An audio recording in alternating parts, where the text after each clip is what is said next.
Здравейте хора, вие сте с канал 4, аз съм Юлиана Динева, с мен е Виктория Костова. Добре, Юлианка. И аз никой път не оставам да си каже името сама. Да.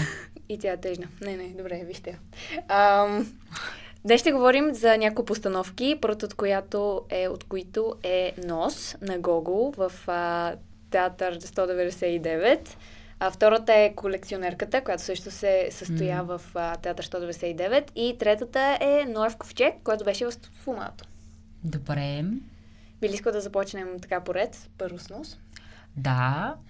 Като цяло, доста неща напоследък ни се случи да изгледаме в театър 199, но... Да, почти сме мембърс там.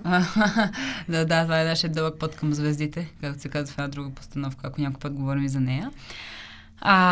С Нос ние гледахме някакви такива къснонеделни неща и на мен лично Нос ми дойде доста ободряващо след някаква много тежка, някакъв последен ден, нали, от седмицата, в който ти става много трудно вечерта вече и другият капиталистичен понеделник, който идва.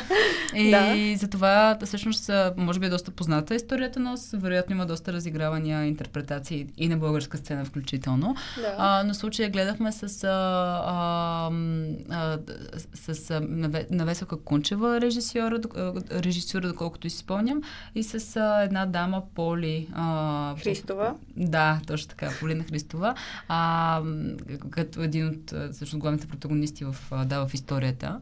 На мен пак не мога да не се замисля за препратката към Бурята, която е от гледна точка не на драматизъм, колкото по-скоро на този метафизичен елемент, тъй като постоянно имаше някакъв такъв мега нонсенс в самия скрипт. Нали, ти през цялото време слушаш неща, които са нелогични сами по себе си, като Word формат, нали, да се изкачваш надолу, съответно всякакви заигравки с думата нос, ностоглътка, синузит и всякакви други идеи. Да, производни идеи на съответно на драматурга, който е доразвивал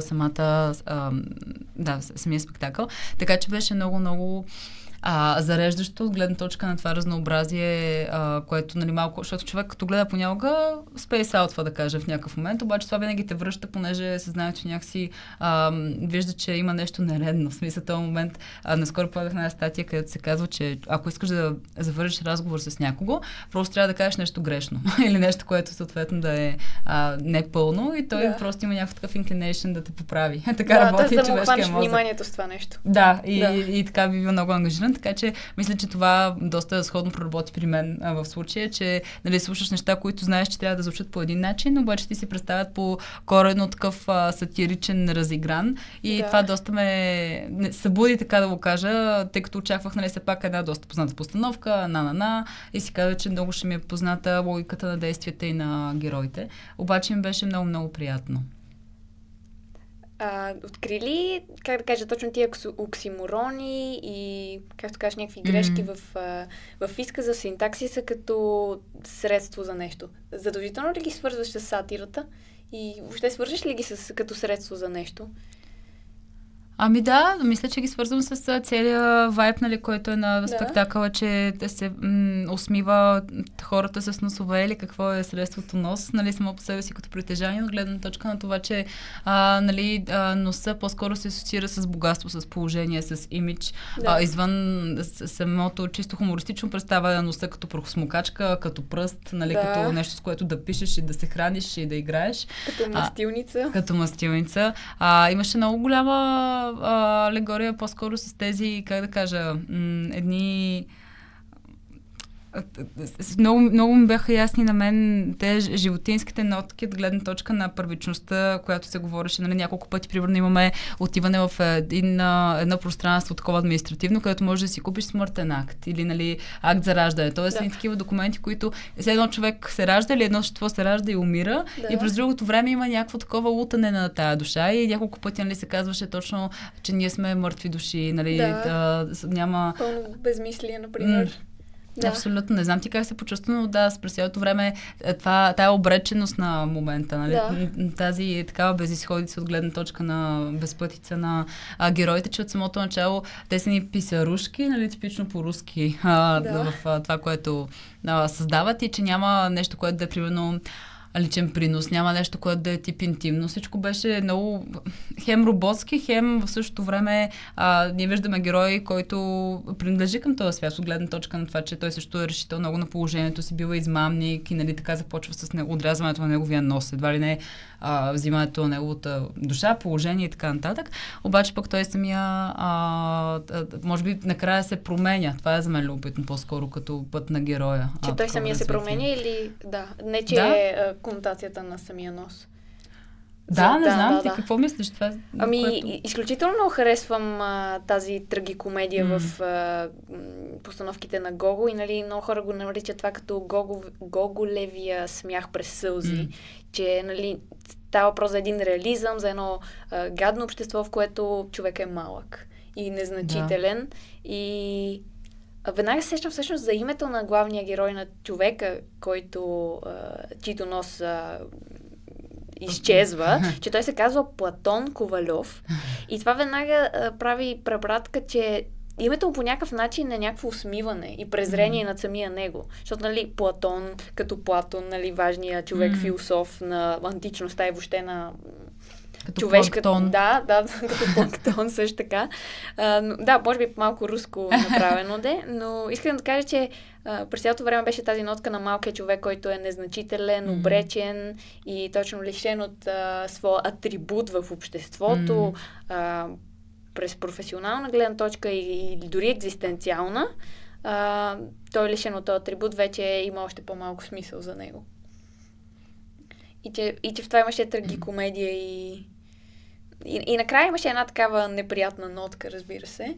Просто защото показваше онова общество, в което човек трябва задължително да притежава нещо, за да бъде интегриран, за да бъде действащ, за да има просто шанса да се дори не развие, защото тук не става въпрос за общество, в което човек може да се развие в никакъв случай, а става въпрос просто за общество, в което човек да може да съществува. И да няма някаква условност над това фактически, да можеш да си сам по себе си и това да е достатъчно от гледна точка да водиш някакъв живот, който има основните си парадигми на развитие. Може би тогава се сещам и за този главен такъв главнокомандващ шеф, директор, който беше представен в своята баня по едно време, че нали, постоянно един вид чува такива гласове, които му напомнят за прегрешението, което е извършил по някаква форма. Да, като на съвестта му. Да, точно. И последствията. Обаче в същото време нали, не изглеждаше това да го тормози нито да променя решенията му. Наистина тази обреченост, за която казваш нали, за нищожността на малкия човек и изобщо неговото състояние на такъв нали, обикновения човек, на работника. Чиновника. На чиновника, в случая доста с много средства показано на едно бюро, един такъв административен момент, едни такива отдели, през които се минава чисто през хартиени обяснения. И никога невъзможността на даден чиновник да премине от един отдел в друг. Или да си вземе отпуск. Да, точно, никакво развитие, просто и дори не те оценяват по качествата ти, единствено просто някакво същество, което е на тази позиция, окей, тя ще бъде за цял живот, защо не? И без това няма смисъл този живот. Абсолютно. И това е... обаче, как да кажа, аз нали, от една страна си мислих за тая обреченост, която е на това, че човек наистина е оставен на произволна съдбата от гледна точка на тези решения. Да кажем, наистина и любопитното беше, че не се казва тези хора, които са на различни позиции, или съответно хората, които изгубват носовете си, или носа, който има един свой монолог, в който обяснява нали, как човешкият нос е най-важното нещо, че без него нали, няма смисъл, той иска да се отърве от човека, нали, този нос, който избягва един вид от своя притежател. Неговия спотлайт там. Но като цяло си мислих, че никъде не е показано каква е причината някой да стигне до някъде. Нали, как да кажа, каква е причината, защото ние много често си даваме такива обяснения, имаме нужда от този тип аргумент, за да разбереш на каква посока отива човека. Тоест, да кажем, той има такова и такова семейство, той е учил това и това, той съответно попада в такава и такава среда или нещо се случва. И това винаги е някаква отправна точка да си кажеш, може би това е посоката, или си кажеш, че човек изкупва карма, или си казваш, че това е някакъв урок. Тоест, хората имат нужда да се обясняват. Нещо си. Най-просто казвам. Абсолютно. Искаш да кажеш, че това липсваше в Да. Да, аз мисля, че липсваше просто защото нямаше многообразието беше абсолютно отказано за сметка на единството. Точно в типичното руско общество. Дори и днешно време, и миналия век. Точно човек... Путин за винаги. Да. Избор е тук за вас. Жестоко, не, това е жестоко, това е изключително. Жестоко, буквално думата е жестоко. Абсолютно. Не. Ама то е така. И харесва ми тази препратка, ти я направи, че някакси... Не, велико е. За мен това е изключително. Не знам, разбира се, това се постига с много средства и така нататък, но го намирам за изумително, наистина. В така нареченото ни развитие от гледна точка на демокрацията и така нататък. Че е страхотно постижение, че той все пак 30 години на власт. Не е постижение, но като цяло. Просто нали самото... Да, може би е трудно. Може би е трудно. Едно с хора искат да убият. Ти трябва да убиеш всички. Да. Точно така. За да си сам. И да няма други. Да, любопитна е много представата за конкуренция и заобщо за... Аз винаги съм си мислила хората как израстват. Това важи и за Северна Корея, това важи и за всякакъв тип режими, които по някакъв начин не отварят... не отварят света на хората. Аз винаги постоянно си мисля за това, като има такъв тип пример, че примерно ти като си дете, защото децата са много по-любознателни, имат някакви такива прозорци на надежда преди да стига до някаква продължена възраст, но като цяло и винаги си мисля добре как продължава това любопитство, или, защото може би родител е длъжен да го спре в един момент от тази гледна точка. Да спре любопитството? Защото няма да го върне на земята? Не може, много трудно, т.е. много трудно се избягва или се случва каквото и да е от един тип, такъв режим, който решава много твоите избори от гледна точка на професионална реализация. Защото нещо много по-голямо искаш да кажеш, че системата някак се промени на щраки, затова по-добре ти си промени някакси съзнанието. Именно, да. Да, но в същото време аз съм за да се промени системата, така че... Така че хората малко повече... Но е труден индивидуален избор. Абсолютно. Или съм такъв. Не знам, винаги първото нещо, което си мисля е добре как... като отида в училище или какво си, как продължава това, защото... то в училище пак ще те спрат и ще ти кажат, не, ти не можеш да правиш това и това и това. Да, и ще те ограничат. Но но точно този преход го нямаше в нос от тази гледна точка, според мен. Нали? Ти виждаш едни развити герои, без да знаеш докъде, как са стигнали. Едно статукво, съответно неща, които сами по себе си са разпределени, много са ясни, те са изключително отчетливо, вече... Да, иерархизирани. Дори този съд, който беше там, на който отива човекът без нос и така нататък. Но да, със сигурност е една от най-любитните препратки, точно това, което казваш за това, че човек трябва нещо да има, което е измеримо от гледна точка на неговата материална функционалност. Тук може би е по-скоро биологично такова, едва ли не пак има някакви предопределености, си се родил с него или не си, бидейки нос. Да. Обаче в същото време не може, без него все едно... Това може би така че препратка към всякакъв тип различност, или нещо, което по някакъв начин символизира разнообразието или бунта срещу системата, или някакъв тип опити за възстание, за революция и така нататък. Така че човекът, който не върви заедно с другите, защото ние разбираме, че това не е есенциално гледна точка на това, че той може да диша през устата, той може да прави другите неща, които носа сам по себе си като орган би имал функционалността да прави. Така че не говорим за есенциалността на този орган, колкото действително едновременно хем е предопределен, защото ти се раждаш с нос ли.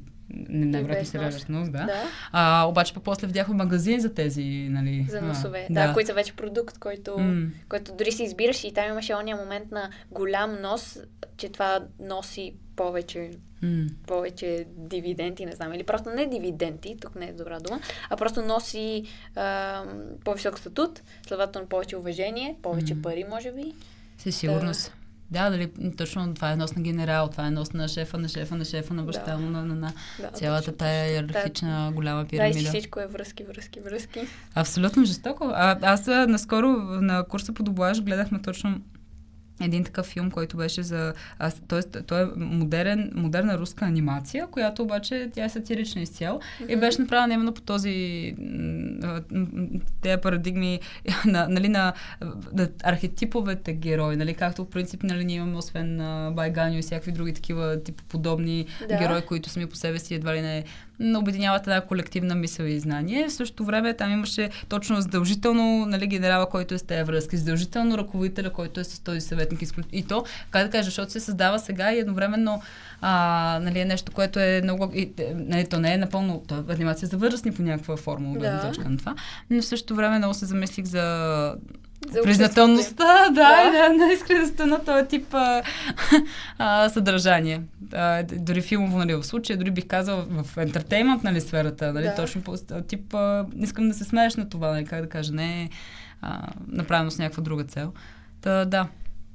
Значи много добре го познаваш, смей се, нали? Да. Ами си, че в същото време той е някакъв контекст, който продължава да сложен, нали, в някакво филмче и да забавлява хората, продължава да все да показва, че това е образеца за структура на общество.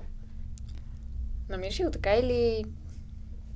Че все едно показва, нека продължаваме да имаме общество, в което толерираме някаква иерархия, някакво господство, някакъв човек, който е със статут над тебе и той ще седи там за винаги и ти винаги ще седиш под него. Да, намирам го. За мен, аз мисля, че много хора, нали, в България и въобще в тези посткомунистически общества и така нататък, много се мисли именно по този начин, гледна точка на иерархията, на това кой е шефа, на това с кого познаваш, на това, нали, съответно. И това е, не знам дали има, защото от друга страна, ето, скоро сега правихме един проект, който беше свързан с това да си представиш след нали, 2121, на 100 години, някакво... Какво ще се случва? Да, общество и си го представяш на база езиците и така нататък. И то е някакъв тип антиутопия, в която, примерно, нали, те има някакви условности. В случая става въпрос за това, че хората ще са до такава степен ще се размие то происход от гледна точка, нали, на расовите различия, на езиковите различия, че хората ще бъдат една голяма маса от хора, нали, които сами по себе си нямат този тип различност и едно просто много голямо обединение, където се някакси се стритите структури, които са една така голяма асимилация на нещата. И много си мислих, защото от друга страна, със сигурност концепцията за равенство е дали по-скоро, може би, за равен достъп, за равен старт до някаква степен, ако това е възможно, но след това, така или иначе, ако не е пирамидална, сигурност има някакъв тип структура на база зависимостите между хората, нали, що се отнася на база техните умения, на база техните нали, взаимовръзки, на база тяхната спецификация, така че аз не знам как функционира едно, нали, не мога да си представя някаква тип алтернатива от гледна точка на това как изглеждат нещата, когато не е пирамида. Нали, дали е обърната пирамида, дали е една голяма кръг, нали, съответно как... Как да графично да е. Ами аз също не се сещам за графично, но това, което казваш, че все пак дори да не е пирамида, все пак ще има някакви зависимости, които просто ще бъдат отношенията на хората един с друг. Тогава мисля, че и че ще е на база умение, но тогава мисля, че всичко би било окей, ако, да кажем, човек е, например, аз съм една кошничка, която имам триъгълници и квадрати, но нямам нито едно кръгче, но сега ти до мен имаш много кръгчета и сега просто ще дойда при тебе и ще те помоля ти да свършиш нещо за мен и ще си призная, аз не мога това да свърша и, нали, моля те помогни ми, че ще има някаква такава взаимопомощ и дори всъщност това се корени в модерното общество на специализацията, че, нали, всеки си има специалист в... Да. И че, нали, това е малко липсващо в нашето общество, защото, да кажем, българина е човек, който ще си оправи сам цялата къща и въобще няма да поиска човек да дойде да му оправи къщата, за да не плати пари, може би. Но да, просто на специализацията. Но не е в онази специализация, дето аз съм единствено и само... физик, който се занимава с ядрена физика и нямам нищо общо с... Да, и нямам нищо общо с физика, който се занимава с флуиди, нали, която е в днешно време. Та, може би нещо по средата. Някакси хората си признават, че не могат нещо, искат помощ, получават помощ от някой, дават му нещо, разбира се, в замяна. И някакво така все едно по-равни да са всички. Като...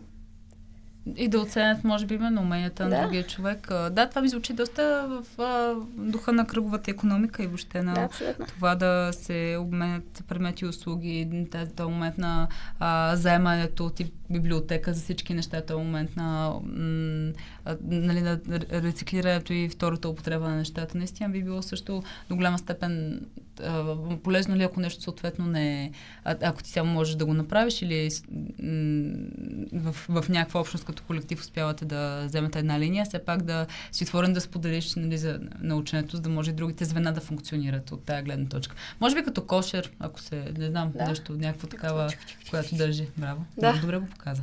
Добре, страхотно. Но искаме да се върнем малко към нос. И аз лично да споделя, че изключително много ми хареса, че това беше всъщност куклен театър за възрастни и че всъщност самите носове бяха кукли и бяха много готини. Бяха много интересни. Готино, да. Те бяха много важна част и да, и точно, че бяха от някаква мека материя и в различни размери и изпълняваха различни функции, като прахосмокачка, както казахме, някакви животни, като кучета, които ги разхождаш и имаш нос. Да, мен това много ми харесва. Да, може би нещо като Дунапрен или нещо подобно. Да.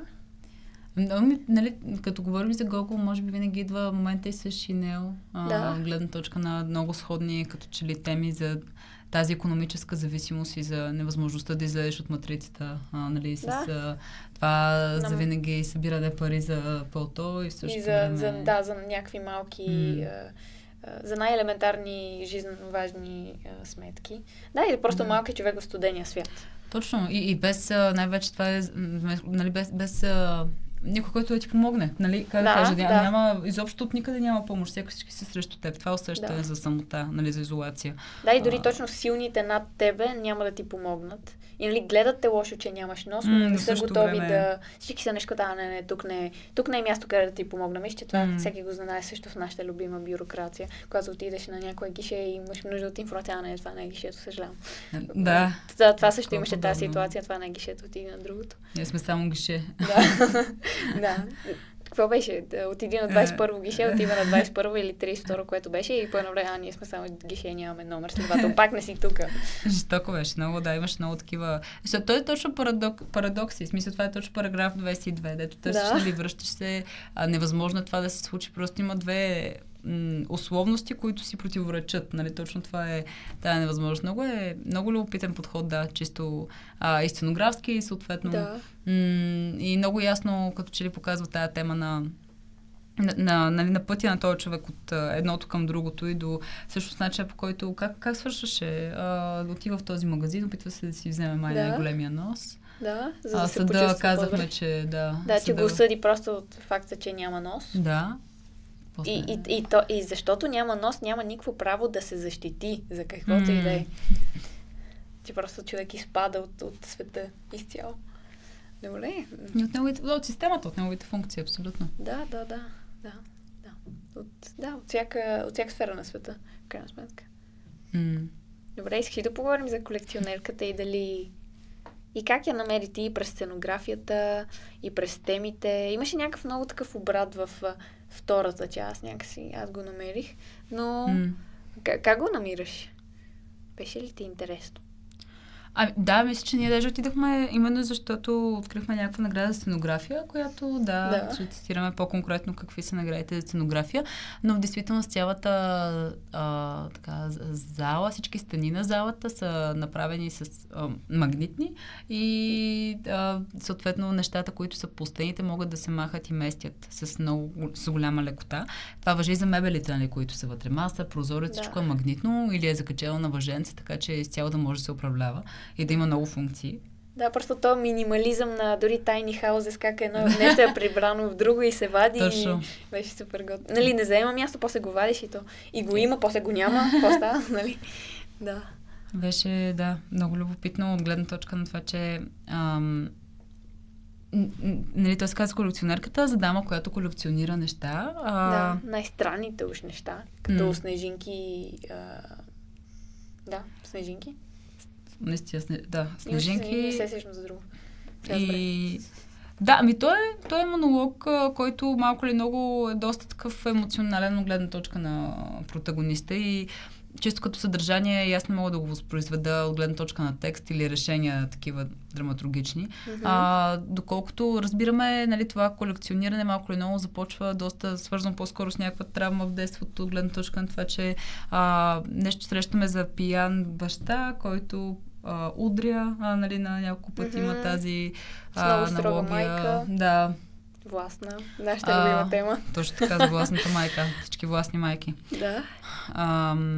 И всъщност, нали, тя като че ли... На мен много ми допадна този момент с опита за да се реюнайтнат, нали, тя и семейството и т.е. той е изгубен детски спомен, на който е на колената на баща си, нали, тича с кончетата и така нататък. Това, което тя супер помни. Нали, много с голяма такава сентименталност. Обаче в същото време пък идват те много трудни и тежки мисли за грубостта, нали, за болката, която е преживяна. И тя кани се едно родителите си на чай, всъщност, и обяснява за варенето на чай, по тази рецепта и ги кани с техните крака, защото имаме крака, нали, като съдоградски, жестоко. И те се идват, нали, и пият чай и така. Така че това е, което на мен ми направи много голямо впечатление, опита за това да поговориш с някого отново, нали, когато нещо не си успял да кажеш, нещо е, нали, много недоизказано, защото обикновено човек много му тежи, като не е успял нещо да възпроизведе за себе си и после си го репетира в главата 15 пъти, нали, какво щеше да стане, ако беше го казал. И като че ли този повторен опит за изговаряне на тая тема много ми допадна като идея, нали, малко все едно такова психодрама, нали, сега ще разиграем тази сцена, такова констелация, сега, нали, ще се дръпна, ще искам да видя какво беше отстрани, нали, ще ги покана тези хора, да опитаме да видим какво ще, ако е друг сюжета. То мисля, че изобщо не става просто същата сцена, нали, в която тя споделя, нали, там за алкохол и така нататък, но в крайна сметка много ми допадна, чисто като решение за смелостта, нали, на тази уязвимост да бъде показана. Това, което ми идва като така водеща тема за сега за колекционирането. Искаш ли първа да ти кажа какво мисля за това нещо, че просто имам една друга идея, която до някъде се свързва, но друга, че намерих ония мотив на неживяния живот. Че беше показано едно много меко същество, което обича птичките, обича просто естествения красив живот и че той по някакъв начин е бил отнет по време на детството, че просто все едно е казал не трябва да бъде по този начин. Та искам да кажа, че колекционирането и дори връщането в спомените беше едно живеене просто в миналото, онова живееш в миналото, за да не живееш живия живот. И че веднага го свързвам, например, с Далчев и стихотворението му, книгите, дето точно тази идея, дето четеш някаква книга, защото не искаш да почнеш да пишеш книгата на собствения си живот. И че цял живот го правиш това нещо. И по този начин го открих до някаква степен, защото нямаше развръзка, не беше показано все едно нещо по-различно да се случва след всъщност тази констелация, макар че всъщност като все едно се реюнайтнаха, там тя беше вече като пораснал човек все пак, тя беше една така много по-отговорна за себе си и много повече всеки ще им постави някакви граници. Защото се виждаше как в миналото, да кажем, те се я мачкали, нали, имало някаква травма, но след това вече това нещо го нямаше, защото в един момент те си пият чайовете и по-добре. Изпихте ли си чайовете? Добре, айде, тръгвайте си чао. И от тази гледна точка, че поставя някакви граници. Да, това е, аз абсолютно, това се точно това, което казваш, аз точно това ще да задам като въпрос, нали, от гледна точка на, нали, за колекционирането и как започва. Сигурно има много велики истории за меморабилия и този тип, нали, освен рекорди на Гинес, чисто изследователска работа, бих казала. Нали? Да. Но аз също мисля, че в случая беше наблегнато върху нуждата да имаш нещо, което го нямаш в теб. Нали, съответно ти го търсиш външно, ти го търсиш чрез по-скоро някакъв опит за колекциониране на въображаеми спомени, на някаква нежност, нали, на това, което ти кажеш, някаква така ефимерна. Да. Такива много спокойни, леки, светли моменти. Много, и със сигурност е по-скоро усещане за това, че ти не можеш да го имаш в себе си, не можеш да го запълниш, нали, в теб този тип травма. И това е начинът, по който някакси събираш различни парченца и къщите и това се като пъзел, нали, се нарежда по теб. Не знам дали носи действително удовлетворение или някакъв тип успокоение и мир на душата, такова нещо, когато човек чисто опредметява, нали, objectification, нали, на то по-скоро е превъплъщение се едно на тази емоция, която се опитваш да предизвикаш, нали, която се опитваш да пребориш чрез предмета. Може би ако го унищожиш, предмета, нали, много който хора... го колекционираш, искаш да кажеш. Да, именно, нали, много хора, когато искат да забравят нещо, което е било травмиращо, го пишат на лист, горят го, там хвърля се в разни реки, въобще е страшна работа. Да, че има някаква терапевтичност на този ритуал, просто действие, дори го кажем, дори не е ритуал. Да. Абсолютно, да. Така че аз си мисля, че този тип пък съхранение имаше, защото никъде не видяхме. Аз дълго време очаквах някакво разрушение на тая прекрасно сътворена сценография, понеже, нали, ще си каже, аз нали, не мога да се справя с това, нали, примерно това е по-силно от мен, чисто като болка, това са неща, които, нали, аз не мисля за себе си, защото тя няколко пъти говореше за самосъжаление, нали, за този прозорец. И аз през цялото време си казвах, че, нали, това не може така, това е, нали, някакъв модел, който много пъти се повтарят, много пъти си усещал, нали, тая болка, не можеш да я забравиш, че видно я преживяваш, нали, чисто телесно, духовно и може би е време да разрушиш тези малки стъпчици, които по-скоро съхраняват именно рефлексия върху, нали, тая болка, за да може малко да се освободиш, а те дърпат надолу, нали, чисто като коренчета. Да. Обаче така и не видях нещо такова и нямаше. Но накрая всъщност тя отиде в своят на място, където спи, или как беше там, където отива да спи. И нещо и подаваха, нещо за пиене. Беше все едно в... че сънува някакъв пияница, който идва и... Ти какво правеше? Просто идваше и седеше в съня и то това беше, нали, едно абстракцията на това нещо и защо се случва този пияница да идва. Да.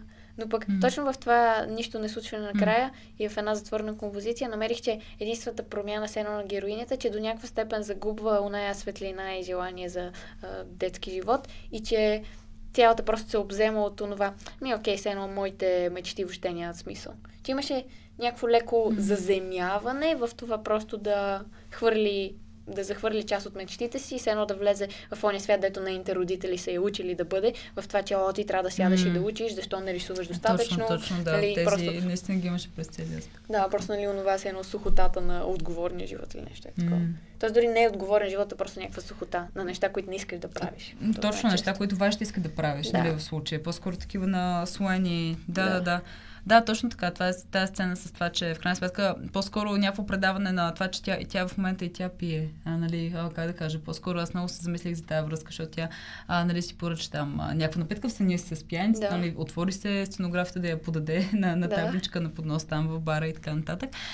И си мислих точно за това, че като че ли през цялото време имаше някаква много голяма агресия към този спомен, нали, освен, че има сентименталност, от гледна точка на това, че се ядосва, че нали, че може да стане нещо друго, как да кажа, че може, нали, ето баща ми е добър, той е чудесен, сигурно е можело, нали, да не пие, сигурно аз съм си въобразила, сигурно, нали, това нещо не е било точно така, сигурно те с мама други отношения са имали, нали. Тоест, освен някаква пълна вяра и надежда, че това първо не е станало, второ, някакво такова изгубване на възможността ти да промениш нещо, нали. Много често децата се чувстват виновни, че те, примерно, ако се разделят родителите им, че те са виновни за това, или, нали, ако те се карат, че те са виновни за това. И аз го усещах това много, че, нали, това цялото бунтуване можеше да е друго, аз можех нещо да направя, ама то не беше така, нали, цялото това лутане. Накрая, като че ли изцяло това, което ти казваш, нали, че изчезна този тип търсене на това как аз да допринеса, да се спася, нали, или пък да си помечтая, тук да се самосъжалявам, да си мисля някакви... там с пчелата, ето беше дошла пчелата в стаята, да ти говориш как хората са много досадни и разни такива неща. Да ги убият. И нали, в крайна сметка, точно, че това сега ще тук стига вече, ще пина, т.е. някакъв много такъв тежък, хаотичен ден, обаче това е, което мен ме заземяване, това е нещо, което мен в крайна сметка това е, нали, няма друго. Нямам какво да дам ли да взема. Някакси много... не знам дали завърши створен край или просто завърши с някакъв много битовизъм, от гледна точка на това, че не е толкова алкохола ми, той е по-скоро някакъв символ на това, че, нали, това, което каза, няма значение тези мечти, тези опити за намиране на мир. И тук и сега. Да, по-скоро сега нали, да го притъпя, пак, нали, да го затворя. Да, някакво бягство най-много в тия. Да, нямаше фокуса върху тук и сега и дори ония фокус, да човек си казва, окей, това и това се е случило, нали, майка ми и баща ми са били в лошите отношения, случило се това да имат дори лоши отношения към мене, да имам някакъв проблем, дай как да реша тук и сега все пак да живея някакъв щастлив живот. Това го нямаше въобще. Нямаше въобще желанието за каквото и да е решение, излизане от какъвто и да е проблема. Просто лутане дали той се е случил, дали не се е случил, за самозалъгване, че не се е случил и после едно такова просто недействие. И това просто показваше според мен уния моменти, дето хората точно страх ги от някакво действие и просто седят в една травматична ситуация, в която все пак са поставени и не искат да излезат. Просто защото може би се чувстват жертви безсилни, които някакси няма как да променят нещо. Точно, той е едно в някаква такава отроба. То е много поглъщащо, нали? Аз онзи ден попаднах на една анимация, която беше освен на вечната анимация Inside Out за емоциите и нали, как функционират, но по-конкретно за някаква кралица на луната, няма представа, но там беше показана тъгата, нали, този тип травма, от която не можеш да излезеш, защото не можеш да се разделиш с нещо, което вече, нали, то е минало, обаче не си го преживял, ти не го пускаш, нали? Това пречи на съществуването ти и така нататък. И там беше показано като някаква такава зона на тъгата, в която преминаваш и след това нали, не можеш да се върнеш, защото там почва да имаш някакви видения, които са за това, за всички тези неща, за които можеш да си тъжен, нали, тая болка и тая емоционалност. И там нали, стоиш, обаче накрая излизаш и така нататък. Но просто много си мислих точно за този тип капсулиране на емоциите, когато човек е дълбоко наранен и начинът по който наистина си чувстваш понякога, че нали, като нещо много тежко ти се случва и трябва някакво време да мине да се вземеш. Си мислиш, че наистина няма край. Нали, като няма друг живот извън това. В смисъл, този тип много дълбока нали, такава обземаща болка, която нали, чисто физически дори ти пречи да... Защото двете неща са свързани, твоето емоционално състояние и начин по който тялото ти реагира. И много си мислих точно за тази капсула на... Но няма никакъв шанс да излезеш от нея? Да, абсолютно. Не, може би... Извинявай, така ще тръгнах супер рязко. Искам да кажа, че може би тази болка наистина ще е завинаги и никой няма да спреш да я чувстваш и дори сигурно никой няма да спреш да чувстваш същия този интензитет, но някакси според мен винаги идва ония момент, дето ако ти се живее, има как да продължиш с някакви неща напред. Да, въпросът е да ги приоритизираш, нали? Смисъл такъв, че нали, съзнанието разбира се, има много духовни практики, които помагат да оставиш този тип земна травма, нали, травма, която е по-скоро на дадена емоция и не е на твоето духовно тяло. Реално, да, ама това да я оставиш някак да я оставиш.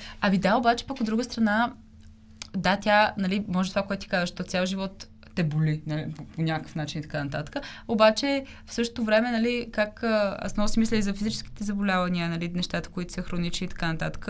Да, окей, то те боли цял живот. Да, ти можеш да живееш, имаш неща, за които да живееш, обаче ти ако не се възстановяваш, тогава нали, за какво... Тоест, живот ли е? Живота седи каква си болка. От тази гледна точка, нали... То не е някакво еднозначно. Да. Между другото, гледах наскоро пак едно проучване, което пък казва, че начинът по който можеш да забравиш, травматизираш спомен, всъщност е свързан с това да го извикваш много пъти. Защото колкото пъти го извикваш, неговата... Нали, ти имаш ограничен брой пъти, в които можеш да извикваш един спомен в пълния му интензитет. Или цветове, аромати, говор, спомен, атмосфера. И колкото повече го извикваш, толкова повече избледнява. Да. И това също е някаква... Това се потвърждава и от това, дето просто се опитваш да си случиш се едно в мислите и да усетиш по всякакъв начин най-големият ти страх и след като го преживееш някакси вътрешно и мисловно, след това по-малко те е страх от нещо. Просто от най-много страх ни е от нещо, което не се е случвало. Нали, от просто непознатото. Абсолютно, да. Но аз също съм за това нещо, че ако човек каквото иска да изчисти от себе си, трябва страшно много така да се вкара в него, да се разсипе и после просто просто Феникса излиза и се... Възражда, да, абсолютно. Да. Така е, да. Така е, че много трябва да се буташ, но пак казвам, това са много неща преди да стигнеш до тази точка, като че ли на... Да, трябва да си готов за това нещо, да има желанието. Трябва, точно така. И някакси, за мен, значи, повратният момент е, когато видиш нещо извън това, разбираш, защото той има много други неща, но ти трябва нали, да ги видиш, защото понякога наистина човек е завзет от тъга и от неща, които... Така че наистина в момента, в който... Когато някакси решиш да... Да, не знам какво точно става. Може би има някаква много дълбока наука за това. Дали, както казва, че може да умреш от разбито сърце. Дали, от тази... В смисъл, има много неща, може би чисто научно доказани, които показват кога човек излиза от дъбус. Да. Но аз скоро всъщност това го открих в моя живот, че нещо, което е супер ключово в този момент е някакси колкото и болка има, каквото и да има вътре, цялата буря в тебе, все едно си спокоен, че тази буря има. И че помислиш ли си, че някакси поискаш ли да си помислиш, че някакси спокоен, че това нещо съществува, вече нещата са много по-малко съпротивление имаш към дадената болка. По простия факт, ако просто си кажеш, окей, живея живот, супер много се усмихвам, страшно съм щастлив, но с това идва и някой път ужасно много да ме боли и това да ме боли е напълно файн. Напълно е файн да се разсипвам от крещене, защото страшно много ме боли и всичките тия неща и като си помислиш, че е файн да цялата буря вътре в тебе и някакси така малко се успокоиш и си кажеш, окей. Има как, може би, дори един ден да дойде момент, в който това да не е толкова много да ме убива, просто защото ще мина през някакъв урок, защото това е учебник, нали? И че ще мина през това нещо и що ще ми... Че има смисъл. Според мен, поне лично в моя живот, това, което много помага е, че като схвана, че нещо има смисъл и вече много по-лесно ми се случва всичко. Интересно това, което кажеш. Може би просто, защото много... Аз лично търся смисъл, някакви други хора може да е въобще да не е това. Да не е логично, абсолютно. Да, но... Да, това е вече точно това, нали, че аз много харесвам това, което казваш и мисля, че е много, много ценен съвет от гледна точка на това, че човек наистина нали, да знае, че това значи нещо и че това има някакъв път, който може би в момента не разбира, обаче е много ценно да съществува там, за да му помогне да изпита всички други неща, които той обича и прочее. Но наистина пък тук е голямата, точно тая голяма друга, нали, голямото противопоставяне, да, окей, то е логично, аз го разбирам, обаче това не спира това, че аз съм оплашен или еди какво си. Но със сигурност нещата вървят ръка за ръка и със сигурност, нали, именно зависи какъв типаж човек си от гледна точка на това, че дали смисъла за теб те успокоява или смисъла за теб те ужасява, че, нали, това нещо само по себе си има логика и ще се случва и в бъдеще и някаква така вечна кръговратна... ще щом има смисъл, значи ще се случи втори път. Да. Е много страшно.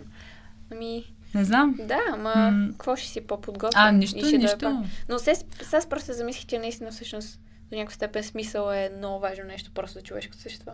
Да си обясня нещата, хората постоянно да търсят аргументи. Последното, някакси човек, нали, най-долу е някаква жертва, но дори под жертвата, под тая емоционално ниво е някакво пълно безсмислие и че някакси човек, когато е най-изпаднал, просто не вижда никакъв смисъл в съществуването си, в всяко едно действие и във всяко едно бездействие, в което иде. И това е... да. Така е, да, абсолютно. Говорим и за новия ковчег, тази постановка, която се казва Нов ковчег, Нова Библия. Те са от серията Нова Библия или как бяха те? Да, Нова Библия, Нов ковчег. Okay. И това е заглавието. В Сфомато беше по постановка на Радичков и представлява едно общество, типичното фолклорно, патриархално българско общество от, да кажем, 19 век дори, с всичките, с живота в селото, с една идилия на селото, с ония незгоди на селото, но в същото време беше изключително интересно, защото беше времево хванато както през 19 век живота в селото, така и някакви препратки към 89-та година протестите на СДС по цялото Цариградско. Беше хванат момента с комунизма и с началото на комунизма, с партизаните. И т.е. тия нови препратки, дори смятам, че от тази гледна точка дори се казва Нова Библия, ново пренаписване на буквално на книгата на хората. Защото, нали, Библията е това някакси като показва как хората се държат. И то не е как хората се държат, а нормалните взаимоотношения между хората. И все едно това по някакъв нов начин го показваше. И беше изключително интересна сценография. Беше много класическа постановка от гледна точка, че има едни главни герои. Има едни двама, които са цигани и веднага това прави препратката, че са онези номади, които идват и носят новото нещо. Имаше едни 3 жени, които идват и просто носят деца, нали? Имаше тия супер стереотипни персонажи. И изключително много ми хареса, просто защото беше нещо ново, имаше много добра музика.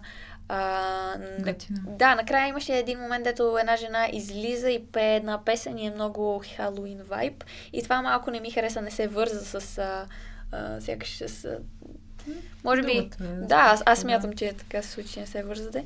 Но беше готино с тези препратки. И... тук се изчепах. Не!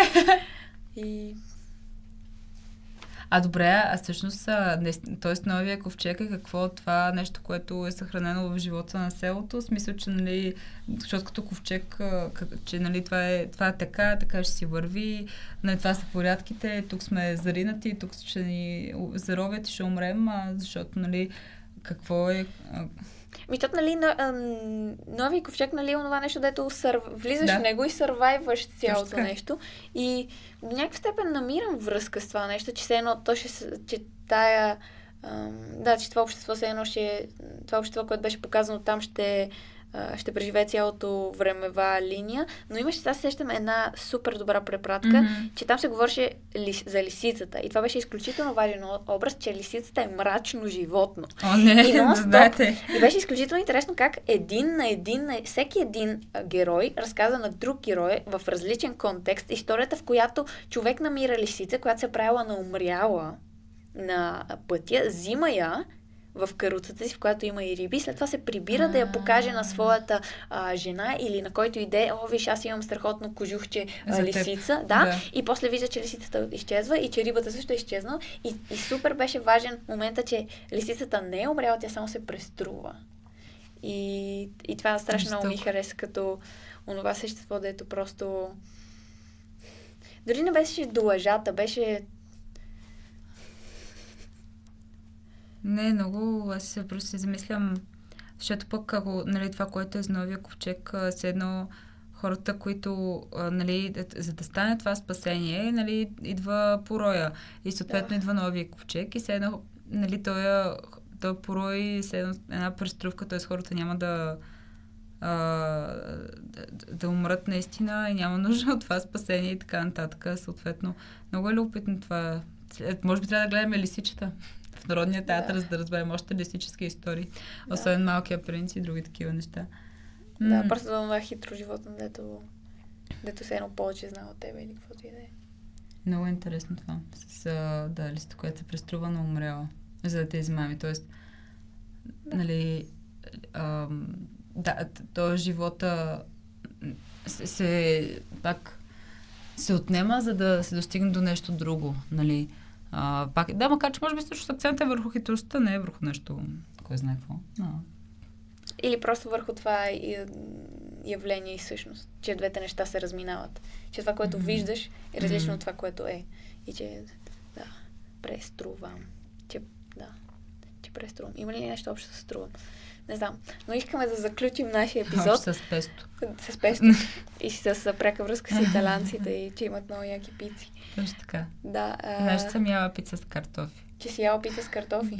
А спагети с картофи? Не, само пица имаш така в Флоренция. Продаваха пица с картофи. Супер. Странно е. Яде ли го и след това беше ли така? 3 дни нямам нужда. От нещо. Не от ядене. Не. Добре, в този епизод говорихме за Нос, колекционерката и Ноев ковчег. За Нос в идеята на малки човек в студения руски свят, в който човек изгубва един атрибут и тотално изпада от обществото си, системата си. За колекционерката като просто един механизъм да се справиш с някаква травма и да не искаш да продължиш напред. И за Новия ковчег като онова, какво да кажем за него?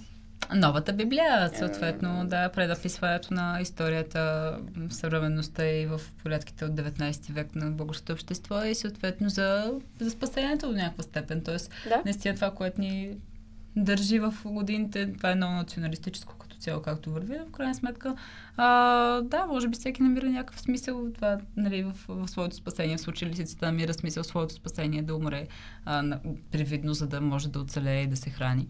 Така че, не. Да, абсолютно. Да, това е... Тук ми дойде друга идея, ама това е следващия епизод. Добре. Слушайте го, за да разберете каква е идеята. Добре, благодаря ви. Благодаря. Чао, бао.